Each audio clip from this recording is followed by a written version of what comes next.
Operation बुनियानु मरसूस में हमने दुश्मन को शिकस्त दी। 10 मई को दुश्मन के डिफेंस सिस्टम को कामयाबी से निशाना बनाया।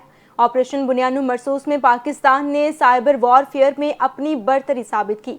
मार के हक में कामयाबी पाकिस्तान एयरफोर्स की बेहतरीन कारकर्दगी का मजहर है। मार के हक की फतह तीनों अफवाज की हम आहंगी, जारहाना फैसला साजी और फील्ड मार्शल सैयद आसिम मुनीर की क़यादत का नतीजा है। कौमी खुद मुख्तारी को दोबारा चैलेंज किया गया तो हमारा दुश्मन पाक फजाइया को कहीं ज्यादा मजबूत और बेहतर तैयार पाएगा। PF अकेडमी रिसालपुर में ग्रेजुएशन की तकरीब से खिताब करते हुए सरबराह पाक फजाइया ज़हीर अहमद बाबर ने कहा कि पाकिस्तान की सालमियत पर कभी भी आंच नहीं आने देंगे। राफेल तैयारों की सलाहियत पाक फजाइया के सामने सिफर साबित हुई। दुश्मन की हर हरकत को पाक फजाइया ने लम्हों में मॉनिटर किया। हमारे एक्शन और ऑपरेशन लम्हों में कारगर साबित होते हैं।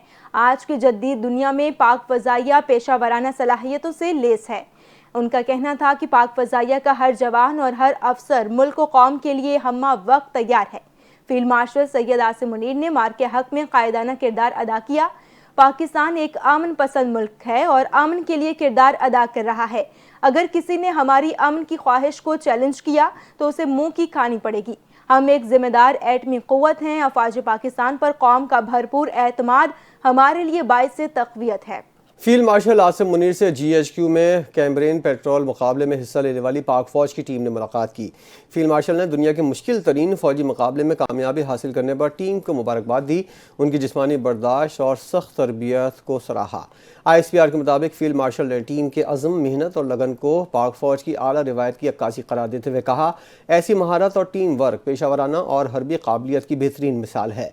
ये कामयाबी न सिर्फ कौम के लिए फ़ख्र का बायस है बल्कि पाक फ़ौज के आला मयार और अजमत की निशानी है। चीफ ऑफ आर्मी स्टाफ ने कहा कि मेहनत, लगन और टीम वर्क ही वो बुनियादी अनासर हैं जो फ़ौज को आलमी सतह पर मुमताज़ करते हैं। तो दूसरी जानिब फील्ड मार्शल सैयद आसिम मुनीर से तुर्की के वज़ीर तवानाई ने GHQ में मुलाकात की है, जिसमें बाहमी दिलचस्पी के उमूर और तवानाई के शोबे में ताउन पर तफसीली तबादला ख्याल किया गया। मुलाकात में पाकिस्तान और तुर्की के दरमियान तवानाई के शोबे में ताउन को मज़ीद वुसअत देने पर इत्तफाक किया गया, जबकि दो तरफा ताल्लुकात मजबूत बनाने और स्ट्रेटेजिक शराकत दारी को मजीद आगे बढ़ाने पर भी गुफ्तगू हुई। ISPR के मुताबिक दोनों ममालिक ने खित्ते के अमन व इस्तेहकाम के लिए मुश्तरका कोशिशें जारी रखने की आज़म का इरादा किया। फील्ड मार्शल आसिम मुनीर ने पाकिस्तान और तुर्की के बरदराना ताल्लुकात को तारीखी, देरीना और गहरे रवाबित पर मबनी करार देते हुए तुर्की की पाकिस्तान के लिए मुस्तकिल हिमायत पर शुक्रिया अदा किया। तुर्की के वज़ीर तवानाई ने तवानाई के शोबे में ताउन बढ़ाने की ख्वाहिश जाहिर की और पाकिस्तान की खित्ते में अमन व इस्तेहकाम के लिए कोशिशों को सराहा। खबर यह है कि बन्नू में मुसल्लह अफराद के हमले में असिस्टेंट कमिश्नर शुमाली वज़ीरिस्तान समेत 4 अफराद शहीद हो गए। पुलिस के मुताबिक बन्नू में Mir Ansha road flour mills के करीब मुसल्लह अफराद ने पुलिस गाड़ी पर हमला किया। नामालूम मुसल्लह अफराद जख्मी पुलिस एहलकारों से असलहा भी ले गए। पुलिस के मुताबिक मुसल्लह अफराद के हमले में 2 पुलिस एहलकारों समेत 3 अफराद जाँ बहक और 2 पुलिस एहलकार जख्मी हुए। इस हवाले से असिस्टेंट कमिश्नर बन्नू ने हमले की तस्दीक करते हुए बताया कि असिस्टेंट कमिश्नर शुमाली वज़ीरिस्तान की गाड़ी पर हमला किया गया। हमले में असिस्टेंट कमिश्नर शुमाली वज़ीरिस्तान शाह वलीउल्लाह और 2 पुलिस एहलकारों समेत 4 अफराद शहीद हुए। वज़ीर-ए-आज़म शहबाज शरीफ से तुर्की के वज़ीर तवानाई ने मुलाकात की, जिसमें इसहाक डार और आला हुक्काम शरीक हुए। मुलाकात के दौरान दोनों रहनुमाओं ने दो तरफा ताल्लुकात और तवानाई के शोबे में ताउन को वसअत देने पर तबादला ख्याल किया। वज़ीर-ए-आज़म ने ताल्लुकात की मुस्बत रफ्तार पर इत्मीनान का इज़हार करते हुए तवानाई, पेट्रोलियम और मादनियात के शोबों में ताउन की अहमियत पर जोर दिया। उन्होंने तुर्क कंपनीज को पाकिस्तान में तवानाई की मार्केट में सरमायाकारी बढ़ाने की भी दावत दी। दीगर खबरों को बुलेटिन में शामिल करें और आपको अपडेट करेंगे। बरामदात में इजाफे पर मबनी मुल्क की माशी तरक्की के लिए अमली इक़दामात उठा रहे हैं। कारोबारी शख्सियात और सरमायाकार काबिल एहतराम हैं। मुख्तलिफ वर्किंग ग्रुप्स की तजावीज़ पर अमल दरामद यकीनी बनाया जाएगा। वज़ीर-ए-आज़म शहबाज शरीफ की ज़ेर सदारत मुआशी इस्लाहात से मुताल्लिक़ इजलास से खिताब। कहा, हुकूमत टैक्स देने वाले कारोबारी हजरात और कंपनियों को कदर की निगाह से देखती है। कारोबार और मजबूत मईशत ही से टैक्स आमदन में इजाफा होगा। तवील मुद्दती इक़दामात के जरिए मुल्क में कारोबार को बेहतर और मुसाबकती बनाना चाहते हैं। हुकूमत रोज़े अव्वल से बरामदात में इजाफे पर मबनी मुआशी तरक्की के लिए अमली इक़दामात उठा रही है। पार्लियामेंट के मुश्तरका इजलास से कौमी कमीशन बराए हुकूक अक़लियतों को तहरीक मंजूर कर ली गई। 160 अरकान ने तहरीक की हिमायत की, 89 अरकान ने मुखालफत की। अपोजिशन ने एहतजाज और नारेबाजी की। قومی کمیشن برائے اقلیتی بل 2025 وفاقی وزیر نے پیش کیا۔ یہ بل صدر کی جانب سے بحث کے لیے واپس بھیجا گیا تھا۔ پیپلز پارٹی نے تحریک کی حمایت کی جبکہ قادر پٹیل نے مخالفت کری اور ایوان سے چلے گئے۔ سینیٹر عبدالقادر اور ایمل ولی خان نے بھی بل کی مخالفت کی۔ اپوزیشن کی شدید نعرے بازی کی وجہ سے اسپیکر اور وزیر قانون نے ہیڈ فون لگا لیے۔ بانی پی ٹی آئی سے جیل میں ان کی بہن عظمیٰ خان اور وکیل سلمان صفدر کی ملاقات۔ بانی پی ٹی آئی کی صحت ٹھیک ہے۔ عظمیٰ خان کی اڈیالہ جیل میں پی ٹی آئی سے ملاقات کے بعد میڈیا سے گفتگو۔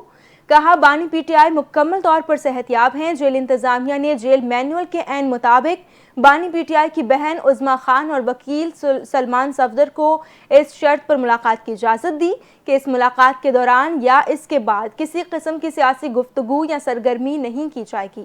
ہم جس طرح بھی ہوں بانی کے لیے ہی سب کر رہے ہیں۔ سیاسی مسائل کا حل سیاسی طور پر ہونا چاہیے۔ بانی کی ایک بہن کو اجازت مل گئی، بہت اچھی بات ہے۔ سابق وزیر اعظم ہیں، ان کا حق ہے کہ ملاقات ہو۔ بیرسٹر گوہر نے بانی سے بچوں کی بات کرانے کا مطالبہ کر دیا۔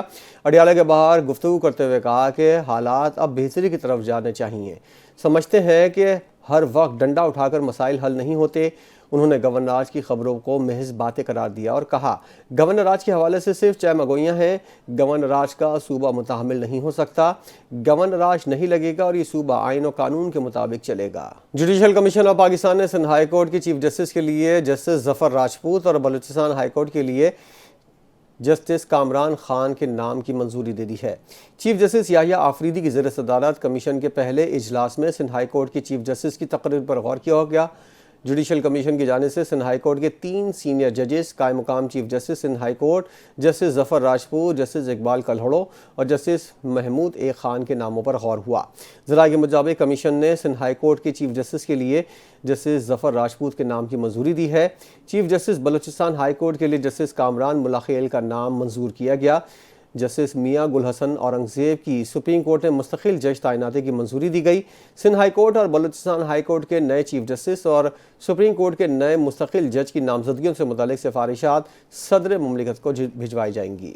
دیگر خبروں کو بلیٹن میں شامل کریں۔ وزیر مملکت داخلہ طلال چودھری نے کہا ہے کہ پاکستان کو دہشت گردی کے سنگین چیلنجز کا سامنا ہے۔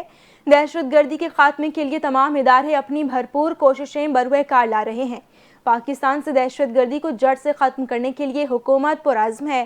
حال ہی میں اسلام آباد میں دہشت گردی کا ایک واقعہ پیش آیا جس میں اسلام آباد کچہری دھماکے کے تانے بانے افغانستان سے ملتے ہیں۔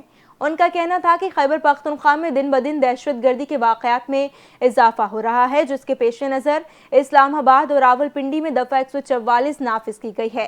وزیر مملکت داخلہ نے کہا کہ دہشت گرد غیر رجسٹرڈ وی پی این استعمال کر رہے ہیں اور اپنی رابطہ کاری کے لیے سوشل میڈیا کا سہارا لے رہے ہیں۔ تاہم پاک فوج اور دیگر سیکیورٹی ادارے ہر وقت مکمل طور پر تیار ہیں۔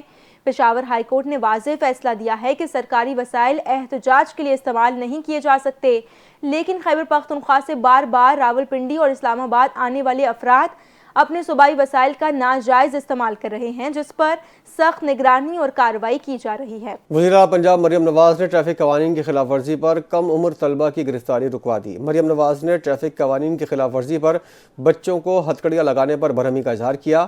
کہا کم عمر طلبہ سے زیادہ والدین ٹریفک قوانین پر عمل کروانے میں کردار ادا کریں۔ ٹریفک قوانین شہریوں کی جان محفوظ بنانے کے لیے ہے۔ انہوں نے کہا کہ معصوم بچوں کو نہیں پکڑنا چاہیے مگر قانون کی پاسداری ضروری ہے۔ اس کے علاوہ 16 سال بچوں کے لیے اسمارٹ کارڈ اور موٹر سائیکل لائسنس جاری کرنے کا فیصلہ ہوا۔ صوبے بھر میں ٹریفک پولیس طلبہ کے لیے خصوصی ہفتہ آگاہی منائے گی۔ ہیلمٹ نہ پہننے پر پہلی بار وارننگ چالان ہوگا۔ جبکہ دوسری جانب chief justice Lahore high court نے آئی جی پنجاب کو کم عمر ڈرائیور بچوں کو گرفتار کرنے سے روک دیا ہے۔ جسٹس عالیہ نیلم نے ٹریفک قوانین کی خلاف ورزی پر کم عمر ڈرائیورز پر مقدمات درج کرنے پر تشویش کا اظہار کیا ہے۔ Chief justice Lahore high court Aalia Neelum نے کم عمر بچوں کو ٹریفک قوانین کی خلاف ورزی پر گرفتار کرنے پر نوٹس لے لیا ہے۔ چیف جسٹس عالیہ نیلم نے آئی جی پنجاب ڈاکٹر عثمان انور کو کم عمر ڈرائیور بچوں سے متعلق پہلے آگاہی مہم چلانے کا حکم دیا اور کہا کہ پہلی مرتبہ کم عمر موٹر سائیکل اور گاڑی چلانے والے بچوں کو وارننگ دی جائے، غلطی دہرانے پر قانون کے مطابق کارروائی کی جائے۔ اور اسی کے ساتھ نیوز اسٹوڈیو سے فی الوقت کے لیے اتنا ہی۔ مزید خبروں اور اپڈیٹس کے لیے دیکھتے رہیے NTN نیوز۔